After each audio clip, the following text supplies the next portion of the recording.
Alan Dershowitz is a civil libertarian, famously so. He's a retired Harvard Law School professor. He's the author of the book, The Case Against Impeaching Trump, and he joins us tonight.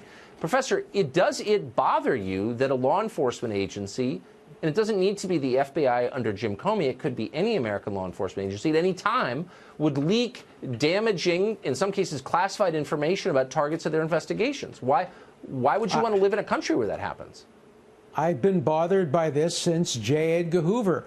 J. Edgar Hoover, who notoriously lived by leaks, he would threaten political enemies that he would leak information about their sex lives and about their private life, and it was wrong. It was wrong then, it's wrong now. And when an FBI agent or a prosecutor leaks grand jury material, it's criminal. What we need now is an objective investigation by the Inspector General, by the Office of Professional Responsibility, into these leaks and into what was meant by the email that said that we have a leak strategy. It's hard to believe that that meant that we have a strategy to stop leaks. It seems much more plausible that he was talking about a strategy designed to leak things selectively to the media in order to achieve the goal he had set out for himself, namely to have an insurance policy against electing a man who he thought was dangerous to the country. Look, he has a right to his opinion. He had a right to vote any way he wanted. He doesn't have a right to try to influence the outcome of an election through leaks. Now, I'm taken by the point that he may not have leaked before the election. We have to look into that. We have to find out about that, and that's what the Inspector General is about. Now, your previous guest mentioned the investigation by Congress, but as far as I know, at least I didn't know about this email during that investigation. He wasn't asked about it.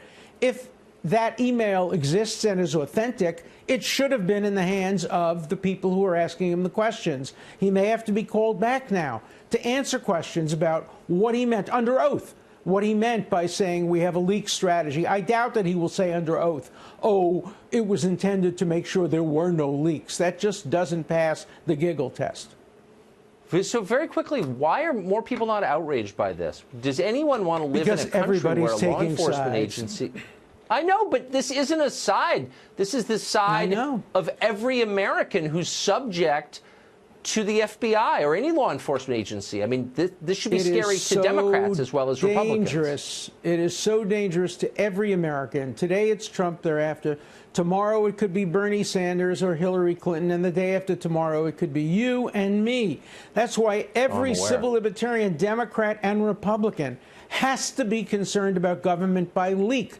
Look, we want full disclosure. We want a lot of information that's now classified to be disclosed, but there are proper ways of disclosing this. And you know who's at fault for this more than anyone else?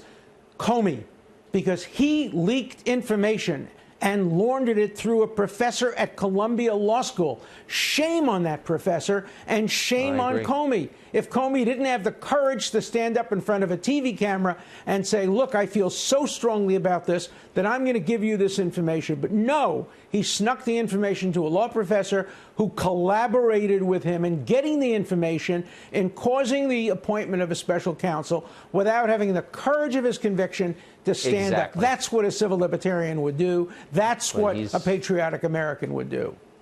Of course, but now he's the hero of the resistance. He's Charles de Gaulle. Professor, thank you very much.